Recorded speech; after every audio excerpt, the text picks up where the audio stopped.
Welcome back. It's Pastor Mitchell here. I'm so glad you've chosen to join us as we gather for church online today. And I just want to say, if you are brand new with us or you're just checking things out, we would love to be able to connect with you. If you want to go ahead and leave us a comment below, let us know that you're watching today. Or if you'd like to find out more, go ahead and send me an email at mitchell.deware@gmail.com.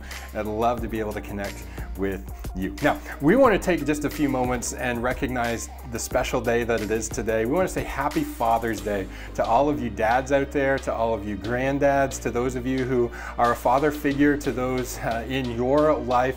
We hope today that you know you are loved, that you know you are appreciated. We hope you are celebrated well, and not just for the things that you do, but also for who you are and what you mean to each and every one of us. And so happy Father's Day to you today. Last week we mentioned that for today's online experience we are going to have a very special guest, and I'm glad to say today that Grammy-nominated recording artist Paul Colman a little bit later on is going to be sharing his song All Right, as well as the story behind the song. It's a song he wrote for his dad about 10 years ago, and I just want to say thanks so much to Paul for being willing to be a part of what we're doing for today's online experience. And so if you want to know more about what Paul is up to, more about his music, you can go ahead and visit his website at paulcolman.com. That's Colman without an E, paulcolman.com, and you can find out more there. Now, just a couple quick things. One, the large print editions of the Our Daily Bread devotional books are available for those who want them. Go ahead and contact Barbara. We can arrange a drop-off or a pickup. We can mail it out, whatever's easiest for you, but those are now available for the next 3 months. And so that's up and coming. Now, also last week, our provincial government made some updates with regard to gathering sizes. And on Friday, we released a video just letting you know what that means for our church. And so we're going to show that in just a few moments. But I just want to mention before that if you're following us on social media today, I want to encourage you to like and follow our church page and to share today's video with those who are part of your influence that you know might be interested in what's going on here. And above all of that, I hope that today's online experience helps you take your next step in trusting in and following Jesus. Here's the announcement we released on Friday. Happy Friday, everybody. It is Pastor Mitchell here, and I just want to bring you up to speed on what's happening in the life of our church, particularly in light of the announcement yesterday by our provincial government. Now, many of you will know that as a church, we exist to lead people to trust in and follow Jesus. It is at the core of everything we plan. It's the heart behind everything we do. And 3 months ago, we, like so many others, experienced a disruption in the way that we fulfill our mission, and we had to move things online. But as I said then, I'll continue to say now, that in that moment the church never closed, only the building that we gathered in regularly. And so as we move things online, we're really excited to see the engagement that has come out of that. For many of you who call APBC your church family, you're able to join in Sunday mornings at 10 or some other time through the week. But we've also begun to see some connection with people who are either not part of our church, or who are new to church, or who are just curious about what we're doing and have been tuning in as well. And so we've seen some outreach in ways that perhaps we might not have seen otherwise. And so the response online, we've been so excited to see. But that said, we also know that flesh and blood matters, and gathering together is so important. And so yesterday, our provincial government, in case you missed it, announced that gatherings of up to 50 people with social distancing are permitted, as well as gatherings of up to 10 without social distancing. Those gatherings are permitted as well. Now, it seemed to us that all the indicators were that that announcement would come a long ways down the road, but that group of 50 is kind of the target range that we as a leadership team had talked about as kind of being the space in which we might be able to start thinking about meeting again. And so as you can understand, that a church of our size, that tends to complicate things a little bit. In fact, if we were to have everybody in this building on a Sunday morning that's connected to our church, we would be well over 150 people. And so gatherings of 50 kind of make life a little more complicated in the process. It's going to require a lot of things for us, and we are committed to doing those things so that we can get back together. So what's that going to involve? Well, some of it's going to involve hosting multiple Sunday services. It's going to involve some extra cleaning measures. It's going to involve some extra training, some more expectations from our staff, our volunteers, as well as supplies that we need to be able to do those things. And we are committed to being proactive in that in terms of announcing to you what it is that we are planning to do, that we're committed to being safe, particularly for those who are vulnerable or are immunocompromised. We also want to be wise about the action steps that we take, because as Paul said in 1 Corinthians, while everything is permissible, not everything is beneficial. And we also need to be flexible with our plans as restrictions may be tightened or eased in the days ahead. So today I want to announce to you this, that for this Sunday, Father's Day, we are going to continue to meet online exclusively at 10 o'clock on Facebook and on YouTube. And we'd love to have you tune in then, just as you have over the last 3 months. And we are making plans to be able to open things back up again, and I'm hoping that on Monday we'll have some more announcements about midweek prayer meeting, as well as multiple services on Sundays, and also some version of the online experience as well. So we want you to check back on Monday for another update and announcement. We'll continue to kind of do our best to keep you ahead on what plans we're making. But for now, for this Father's Day, we will see you Sunday morning at 10 o'clock. Enjoy your weekend and take care, everybody.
It's who you are, it's who you are, it's who you are.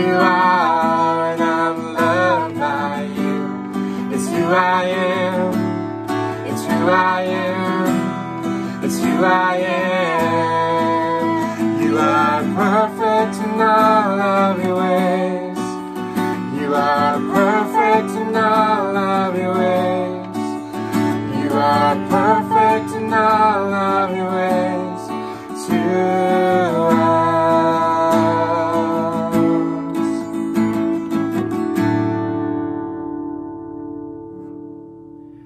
Hey there, you beautiful Canadian people, and hi to my good friend Mitchell. Happy Father's Day to the fathers out there.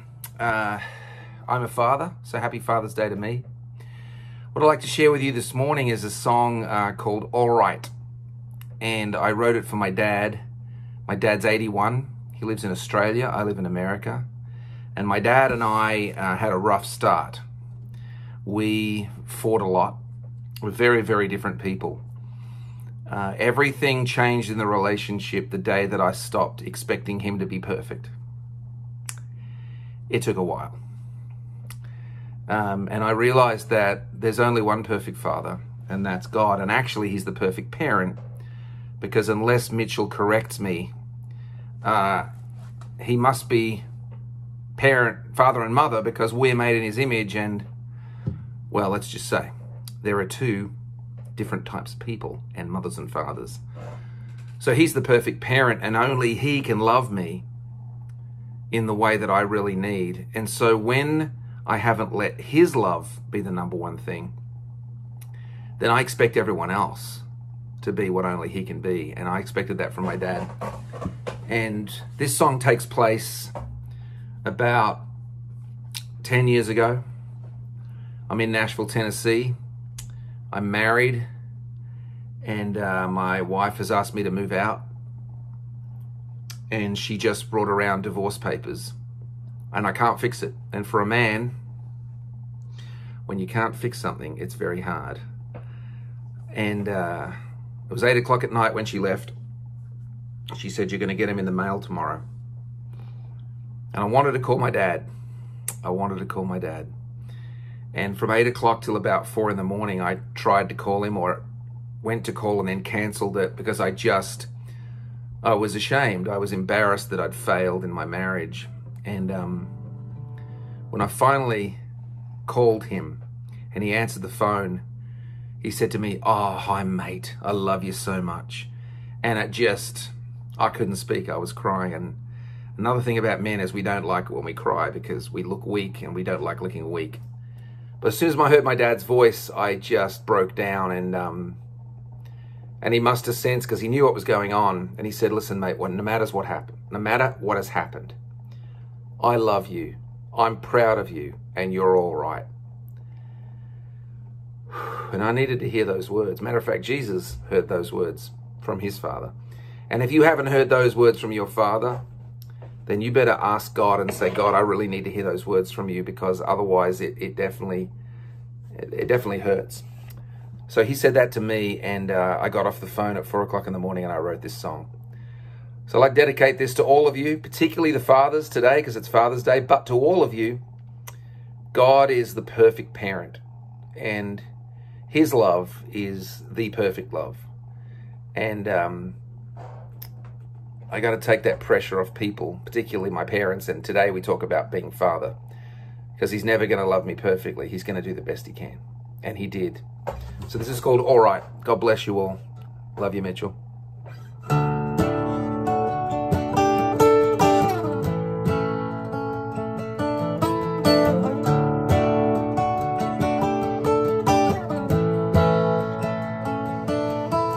It's just before the dawn, and it's all right. I'm barely holding on, and it's all right. It's all right. You tell me stay strong, and it's all right. You tell me I belong, and it's all right. It's all right.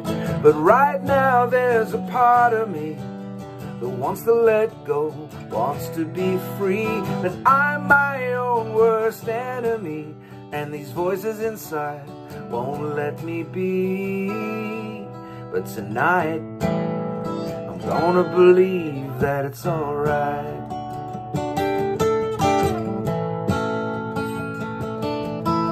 I'm looking for a sign. It's alright.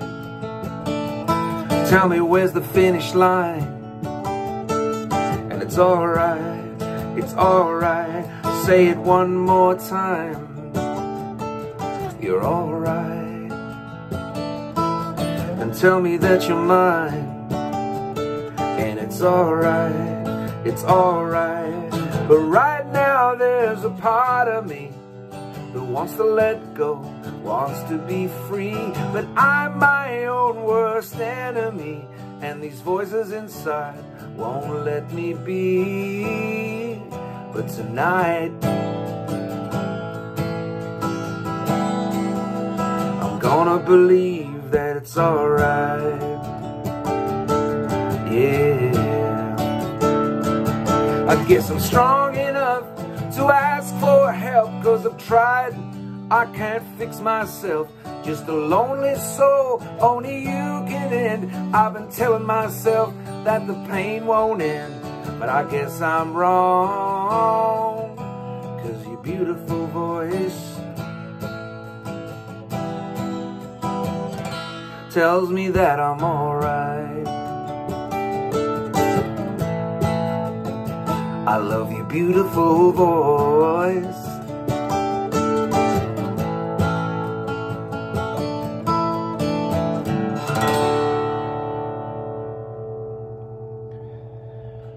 Happy Father's Day.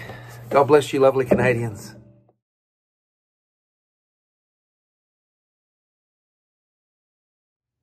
When was the last time you heard a commotion going on and thought to yourself, I need to go find out what's happening? You know, there's been some kind of noise, there's some kind of disturbance, there's something taking place, and the crowd's being drawn, and there's bystanders and onlookers, and for whatever reason, whether it's a good thing or a bad thing, there is definitely a commotion.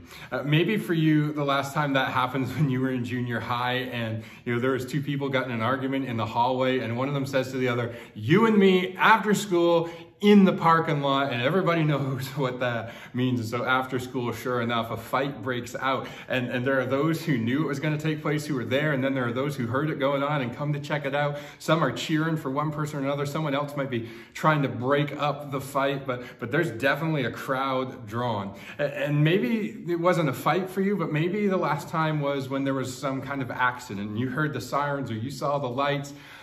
There are people gathered around, whether to help or because they're curious, and so there's something taking place, and a crowd gets drawn around the particular event. Maybe it's something that happened in the office or at a party, or maybe if you're a parent with young kids at home, there's a commotion in your house about every 10 minutes. I don't know when the last time you heard a commotion going on, but today I want to take a look at an episode in a day in the life of Jesus that Mark records for us in his gospel account. And in Mark chapter 5, we see a couple times in the span of just a few hours where a commotion is being caused. And in the middle of the whole thing, we see a dad who's desperate to save his daughter's life.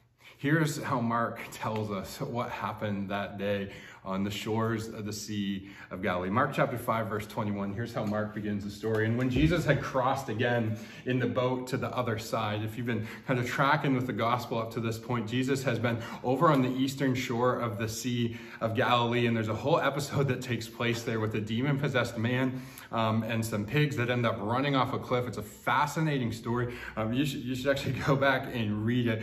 There's so much about it that's intriguing. But Jesus then leaves kind of that eastern shore and heads back across the Sea of Galilee to the kind of northwest, we assume, in the region of Capernaum. And so he lands on the other side of the sea. And a great crowd, Mark tells us, gathered about him, and he was beside the sea. Now, we assume that because Jesus hasn't not that long ago left for the eastern shore and is now coming back, this crowd is anticipating that Jesus is going to return. And so there's some people waiting, and probably most likely somebody sees the boat coming in and someone recognizes Jesus, and the word spreads, and this crowd gathers, and as soon as Jesus puts his feet on the sand, I mean, there's just a great group of people around him. And it's fascinating to me that so often in the life and public ministry of Jesus, we see great crowds gathering around to see him, to hear him, that they have certain things that they will hope that he will do. And so this great crowd gathers around Jesus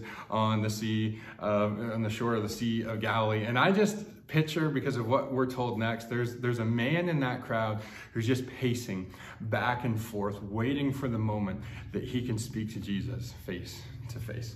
Then came one of the rulers of the synagogue. Now, in this day, synagogues were places, they were buildings in communities in Israel where people would gather to hear the scriptures read.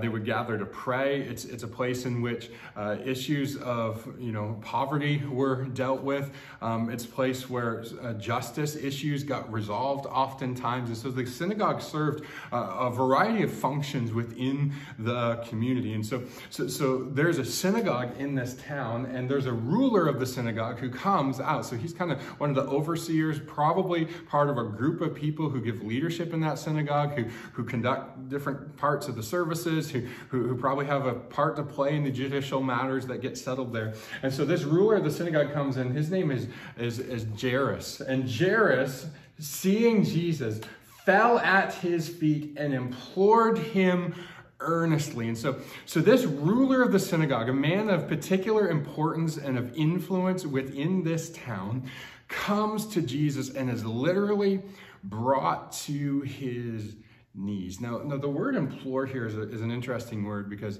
it's the word that means to call out from beside. And so this guy is on his knees calling out up close in the face or at the feet, quite literally in close proximity to Jesus. And he is literally begging something of Jesus. Here's what Mark tells us. He says, "My little daughter is at the point of death."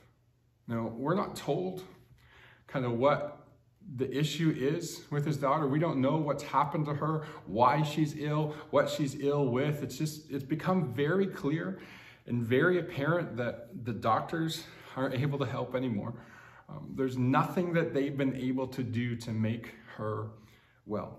And Jairus, this dad who has such great love for his little girl, does the only thing he knows that there is left to do. He's heard about Jesus and what Jesus might be able to do to help. And so he leaves his dying daughter's side on a mission to find Jesus, that maybe he can do something to help. I mean, this just tears at the heart.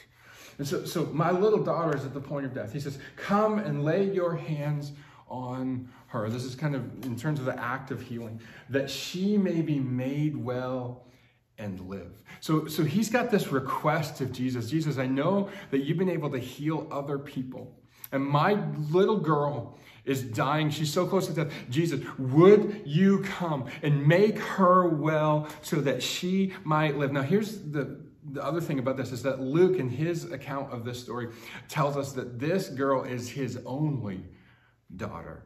And so he's begging for her life. There's desperation in the voice of this dad. Would you please? And I love how Luke describes, or how Mark describes what happened next. Simply, and he went with him. Jesus having great compassion. Mark doesn't record any other commentary about what's taken place. He doesn't record any conversation or response. He doesn't tell us. I'm sure there was something exchanged verbally between the two, but Mark just simply says he went with him. Jesus is just willing to respond to this request of this synagogue ruler. And there's no bargaining. Hey, Jesus, if you'll do this, then I'll do this. There's no promises that he makes. There's no offer to pay him for a particular service. He just simply asks, Jesus, would you come, put your hands on her and make her well so that she might live.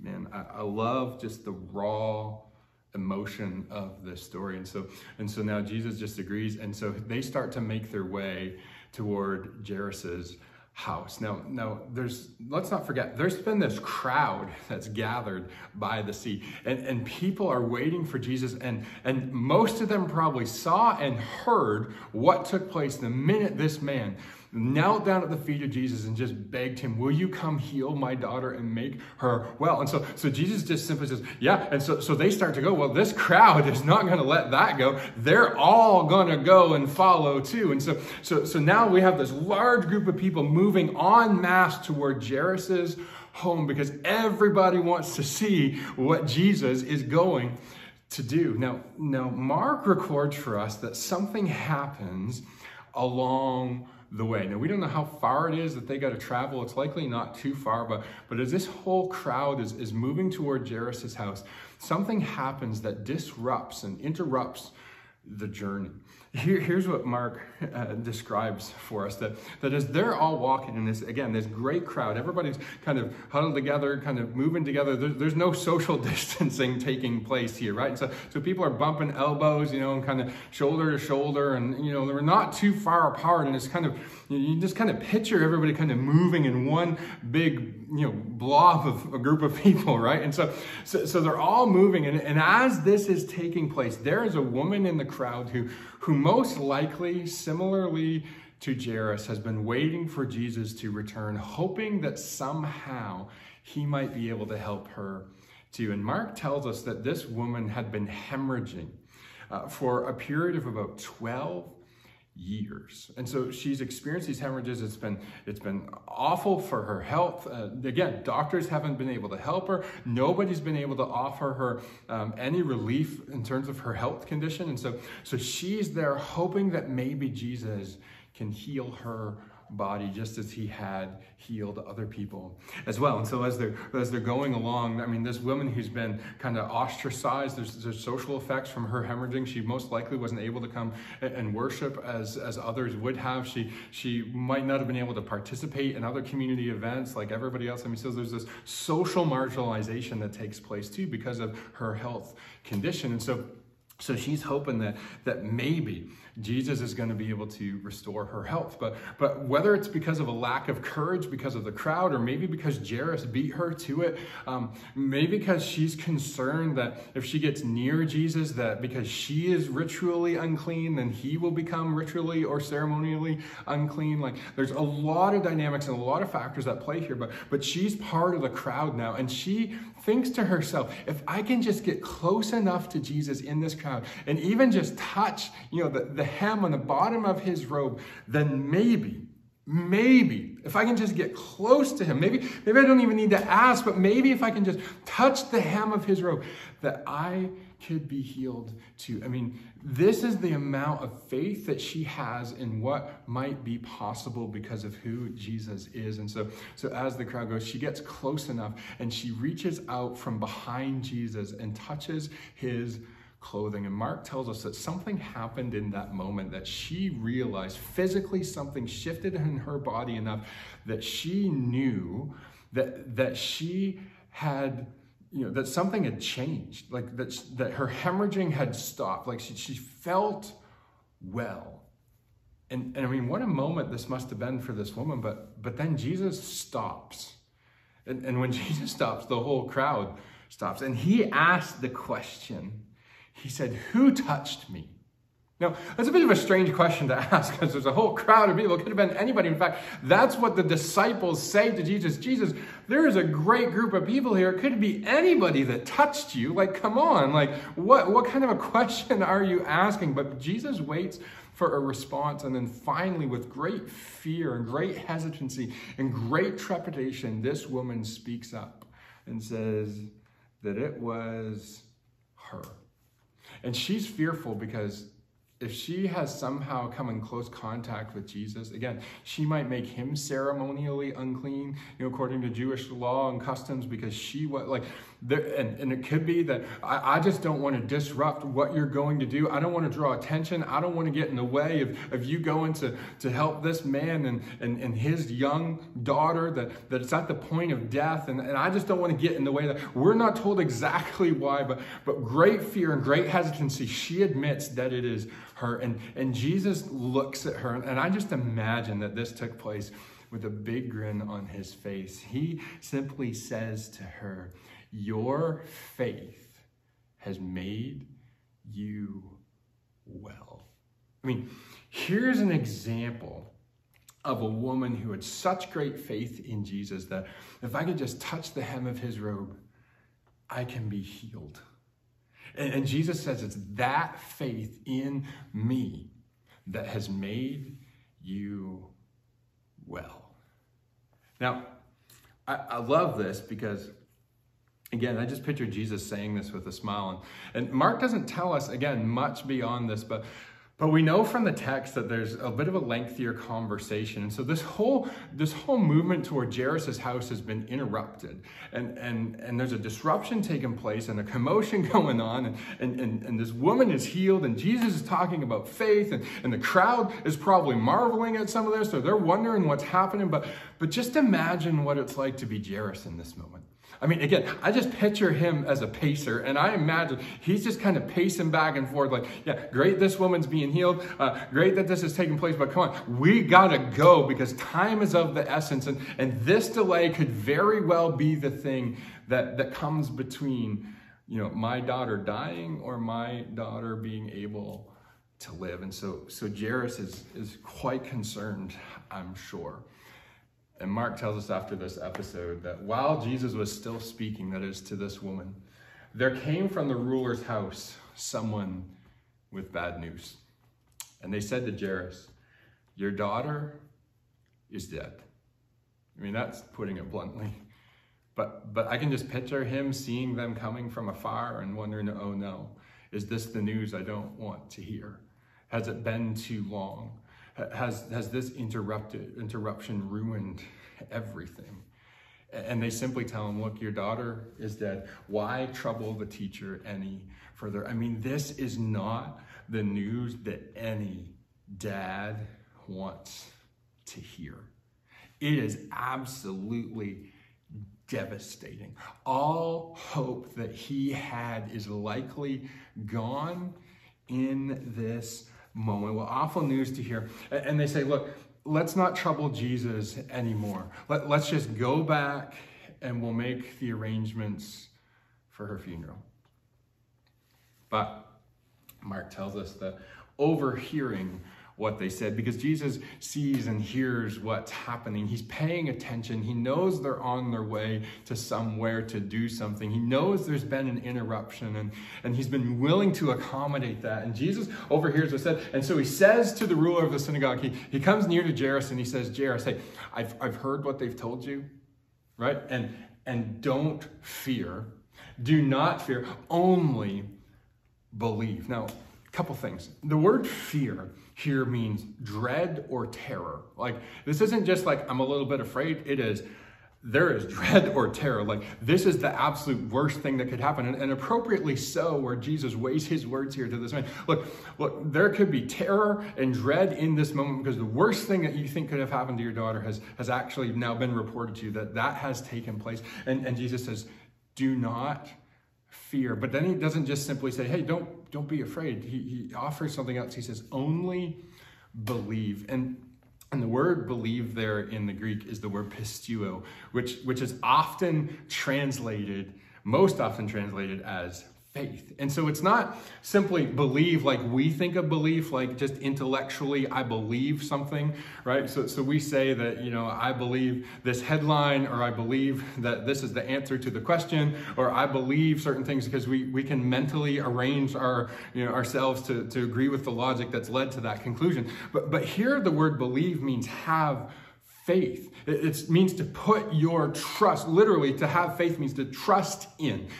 And not only that, but it's not just a belief or a faith that's just kind of out there to the universe somewhere, that I just have faith that it's going to be better, the hope of all hopes, or that maybe that there's some kind of crazy thing and I just don't know. I just have just faith in faith. That's not what Jesus is saying. He's saying, have faith, and by extension, have faith in me, because didn't I agree? Didn't I tell you that I would go with you for the sake of your daughter? And so Jesus says, look, don't have dread and terror. Have faith in me, because faith always needs to have an object. And here, and what we get reminded of over and over and over again in the New Testament, is that our faith is not simply blind. It is put in, it is placed in, it is trust in a particular person.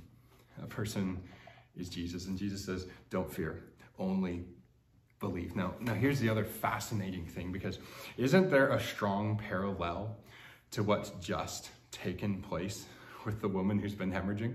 I mean, if you're tracking with the story, the thing that Jesus asks of Jairus is what was seen in the life of the woman with the hemorrhages. And so with the disruption that happens, there's a parallel now to the faith of this woman, to the faith that Jesus asked Jairus to have. And maybe this disruption that's taken place could become an opportunity. Maybe there is, in fact, a design in the delay. And so Jesus simply says, do not fear, only have faith, and they keep moving. And he allowed no one, it says, from this point on to follow him except Peter and James and John, the brother of James. So again, in the New Testament, I mean, there's 12 disciples of Jesus, but quite frequently we see Jesus pulling Peter, James, and John aside as part of that inner circle of 3 out of the 12. And for whatever reason, now Jesus says, hey, Peter, James, John, you come with me. Nobody else is coming except these 3 and the dad, all right, Jairus, and all the rest of y'all. You just kind of stay here, hang out here, wait out. Like, I don't know what the other disciples are thinking or what the rest of the crowd is thinking. But man, Jesus just simply says, that's it. Nobody's going any farther except the 5 of us. And so they begin to move. They came to the house of the ruler of the synagogue, and Jesus saw a commotion. People weeping and wailing loudly. Now, again, we might understand why this has taken place. I mean, this 12-year-old girl has just died.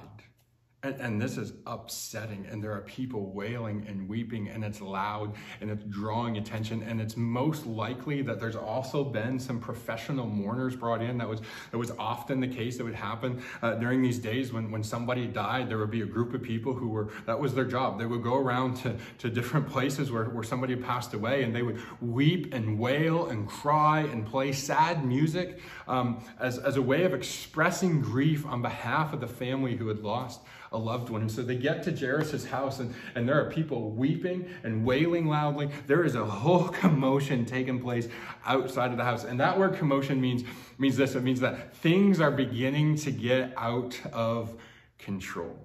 And so they arrive at the house, and this is all happening. And so what is going to take place? Well, Mark tells us that when he had entered the house, he said to them, "Why are you making a commotion and weeping?" Now, again, that question seems to be an incredibly insensitive thing to say. Why are you weeping and wailing? Well, hello?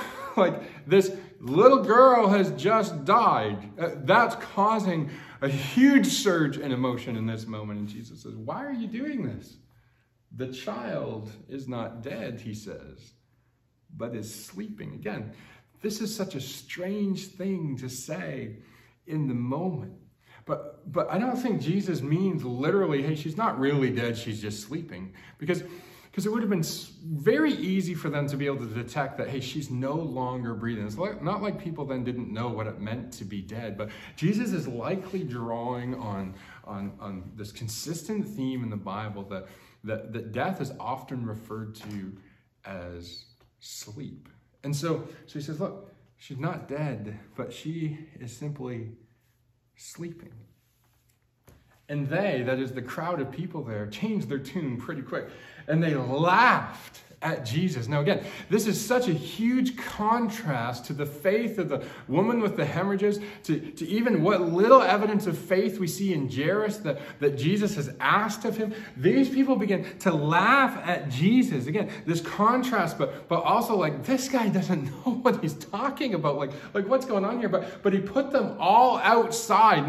Now I love this because the word for put them means to quite literally to throw them out or to banish. I mean, this isn't just this is not like, hey, everybody, hey, crowd, you're not going any farther, everybody stay here. This is like, throw them out. Like, this is forceful language. They're laughing at Jesus, but he throws them all out, and he took the child's father and mother and those who are with him, that is Peter, James, and John. All right, so now the 6 of them, and they went in where the child was. I mean, this has got to be such a solemn moment. I mean, they walk in to the room, and there is the body of this little girl who's no longer breathing. And they all kind of gather around the bed, and I just can't help but think of what the emotion for this mom and dad must have been in that moment. Or what Peter, James, and John are thinking, like, Jesus, what are you going to do? And Jesus, as Jesus does, simply reaches out, and he took her by the hand.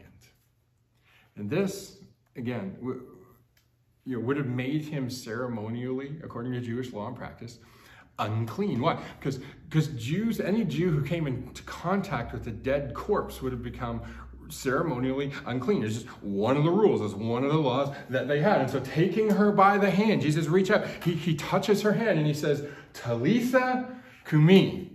Which I love this because Mark preserves the original language, the very words that Jesus spoke in this moment for a desperate dad and a desperate mom and people looking for hope. People that Jesus said, do not be terrified, but have faith in me. And he says, Talitha Kumi, which means, and Mark gives us the translation because this is Hebrew or Aramaic, and he says, little girl, I say to you, arise. Or little girl, get up. Now, just picture for a moment, like if you are experiencing this live and in real time, you are a parent and you walk in the room where your little girl is lying breathless, and Jesus, the rabbi that you've come to ask for help from, and you get interrupted along the way, and now there's news that she's dead. He still comes, and you're standing in the room, and he takes her by the hand and says, little girl, get up. What are you expecting is going to happen in this moment? I mean, is there doubt? Is there fear still? Is there faith that, hey, this is all going to change? We just don't know what's going on in the hearts of these people. But as soon as Jesus says this, it says, Mark says, and immediately the girl got up and began walking, for she was 12 years of age. Now you might have missed this detail along the way, but the woman with the hemorrhages had those hemorrhages for 12 years. And now this 12-year-old girl who's presumed dead, that Jesus said to Jairus, who saw what happened with the woman, don't be terrified. This woman who's had this going on for 12 years, don't be terrified, because your 12-year-old girl at home, look, have faith in me. And they were immediately, Mark says, overcome with amazement. And I mean, of course they were. I mean, the word with amazement, there's actually 2 words in the Greek, with great amazement, or quite literally, the literal translation of the words is with wild ecstasy. So with amazement or with wild ecstasy, as if they were in a trance. That's the kind of thing, like jaws drop, like unable to move, like what just happened? Did you see that? And now our little girl is walking around the room, and they can't even bring themselves to express the emotion, to give her a hug or to say thank you. They're just stunned by the moment. And just imagine what this is like. So great amazement. And so there's this moment. I mean, the disciples are standing there watching. I'm sure the same thing. And I just picture Jesus with a smile on his face. Like, does everybody just realize what happened here? And then he strictly charged them that no one should know this. Now, I mean, you're the parent in this moment. Like how is that going to happen? Like, Jesus is like, don't tell anybody what just took place. And he told them to give her something to eat. Now, and again, I just love the humanity of this, because this speaks about fully restored health. Like, hey, the little girl's up now. She's alive. There's been a resurrection happen in this room. Now give her something to eat, because she's gonna need it. And he said, but he says to them, look, nobody can know about this. I know it's gonna be hard, but please don't tell anyone what just took place, because if word about a resurrection gets out, I am going to be in trouble with the authorities, Jesus says, because this is early on in his ministry, and he's going to be put at odds with the Pharisees before due time. But there is no way that the news about this is not going to be spread around town. And in fact, in Matthew's account of the same story, he says that word quickly spread around the community about what took place. Now, what do we make of all this? Like what is? I mean, there's a whole bunch of things we could say about this today. And if you're watching today and you're doubtful about miracles or whether or not this is authentic, because stuff like that just doesn't happen, I'd push back a little bit and just kind of say, then if it didn't happen, why did nobody in that moment say it didn't happen? Why did the news begin to spread? Why is it recorded and nobody's refuted it? I mean, is it just because that maybe you think that stuff doesn't happen, and so this must all be made up? I mean, maybe, but maybe the point is that if this actually did happen, that we should be paying attention to the question of who Jesus is, that he is able to do these things. But here's kind of the bigger, kind of back it up. What I see through this whole story I want to leave us with today is simply this: to choose faith over fear.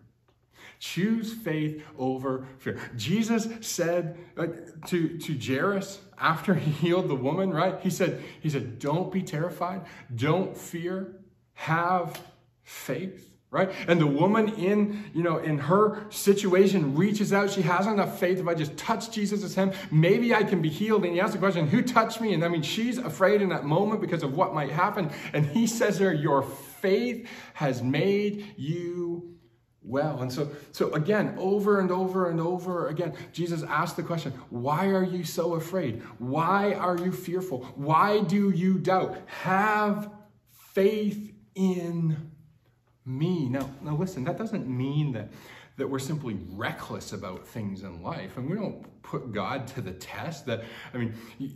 Things that we should know and be concerned about and careful of, then certainly we do that. I mean, we don't say, hey, I'm going to put God to the test in this way, that God, I got so much faith in you that, I mean, isn't this the thing that the accuser tempted Jesus with in the wilderness? Hey, if you jump off the top and the highest point of the temple, won't God send his angels to catch you? Your life can't be in any danger. Just throw caution to the wind. God will rescue you. And Jesus says, don't put God to the test. Use your head, right? Trust in his word, yes, but man, you got to act in a way that, man, God has given you an understanding of the world that you also need to be careful of. And that doesn't show a lack of faith. In fact, that just shows a lack of trust in God's design as well. And so look, the idea is we got to have faith, but that faith is not just this faith in faith. It's a faith in Jesus. And so we're not reckless about the way that we live or the things that we do, but we trust God in the midst of all things. And so we choose faith over fear. In fact, Paul would say to Timothy, this young pastor, this young leader in the church, he'd say, look, God has not given us a spirit of timidity or of fear, but he's given us a spirit of power and of love and of self-control. And those are the kinds of things that should be exercised in our lives. And so look, when you find yourself fearful, and I know exactly what this is like. I mean, there are so many times in my life that I've been afraid. And there are times in my life where I am tempted to be fearful of certain things, whether it's somebody's response or what's going to happen a few days from now, or man, if everything is headed in this direction, what's going to be the result? And man, there's lots of things that fear creeps into my life and my thinking. But the reality is that we as people who are followers of Jesus are told, don't live by fear. We don't make decisions based out of fear. We don't make decisions. I mean, that is not what we are called to. We're called to be people of faith and of trust in Jesus. And so can I just say this? So when you find fear creeping into your life, just punch it in the face. Punch fear in the face. Why? Because we're going to choose faith over fear. That's what we are called to as followers of Jesus, that we are not terrified, right? But we put our trust in him. And so I love this about the story, that we see the honest wrestlings of a dad who loves his kid. I mean, he's going to do anything he can for her. And I think this is a beautiful picture in many ways of the heart of God, the heart of Jesus, that he loves people, and at the simple request, at the simple act of faith, no bargaining, no promises, no payment. Look, can you help me? And Jesus just says, yes. And I love that about this. And I know for us dads out there, I mean, I know as a dad, I know as a husband, I know as a pastor, that look, there's lots of times that I don't get things right. There's lots of times that look, fear finds its way in and has an influence over the decisions I make and the things that I say and the things that I do. But listen, here's the thing. As dads, we want to get it right, don't we? As fathers, we want to get it right. As leaders in our community, as people of faith, of people with influence, like for all of us, not just the dads, but for all of us. Look, we want to get it right, and we want to live by faith over fear. But look, let's just be honest. Sometimes we don't. And look, like that's just the reality of life. But we got to learn to choose faith over fear. And I love this picture of this dad who's just gonna go all in desperation to say, Jesus, can you do something? And the thing I love about it is that we have this example of a dad who's willing to go to Jesus for help. Because when he is at the end of his rope, he knows that's his only lifeline. And I wonder what changed in his heart that day, because people of his position and of his influence, a lot of them wanted nothing to do with Jesus. And it took this moment to bring him to his feet and to beg for the life of his daughter. And I think, just as an aside for us as dads on this Father's Day, I think that's the best thing that we can do, is bring our kids to Jesus. I mean, living by faith in Jesus is the greatest commotion that we should cause. And I just think that maybe for somebody today, you have come to the conclusion that this is the end of your rope. Like, you don't know what else there is. And I'm telling you, whatever your perceived greatest need is today, here's the reality that the scriptures teach us about our greatest need. Our greatest need, yes, look, for some of us, we have health concerns that need to be dealt with. For some of us, we've got financial concerns we're not sure we're ever going to find our way out of. We got relational issues that we're not sure how to solve or how to manage the tensions. We've got things, in trying to raise our kids that we're not sure how we do it. But here is the thing, is that our greatest need is to be reconciled with God. Because our sin has has brought a wedge in between that relationship, and we've been cut off from that relationship. I mean, like, we've said no to God and we're deserving of death, but the reason why Jesus came was to bring us life. In fact, at one point he said, the thief comes only to steal, kill, and destroy, but I have come that you might have life and have it to the full. And so if that's you today, and you know that you need to be reconciled and made right with God, Jesus is the way. And Jesus is the truth. And Jesus is the life. And it simply takes you putting your faith and your trust in him, not being terrified, but of having full faith and full trust that he died for your sins and was buried, that he rose again and was seen and wants to give you life. And if today you need to take that first step to cross from death to life, you can simply pray and ask God for forgiveness based on what Jesus had done, putting your whole faith and trust in him. And for those of us who've taken that step and are doing that, we want to choose faith over fear, because in a world where there's so much to be afraid of, Jesus simply says, only have faith, because this is a picture of the kingdom of God. And we see glimpses of what that's like on earth here and now, but when it comes in its fullness, we too will be just in complete awe and shock and amazement. I think just like these parents were at what happened, that there was wild ecstasy in this moment. And that's what we will see in the fullness of the kingdom of God. Choose faith over fear. Let's pray. God, I thank you so much today that we have this incredible story of a dad who just is desperate for the life of his daughter. And we thank you for a savior and a healer who would step in and simply say, yes. And we thank you for the way that Jesus changed this girl's life, and for the way that you have changed our lives as well, for what you have done in dying for our sins and being buried and rising again and being seen, that we might, by faith in you, be reconciled to God. So I thank you for that truth and that promise today. And I just pray that as we head into whatever comes this week, that we would be able to choose faith over fear. In Jesus' name we pray. Amen.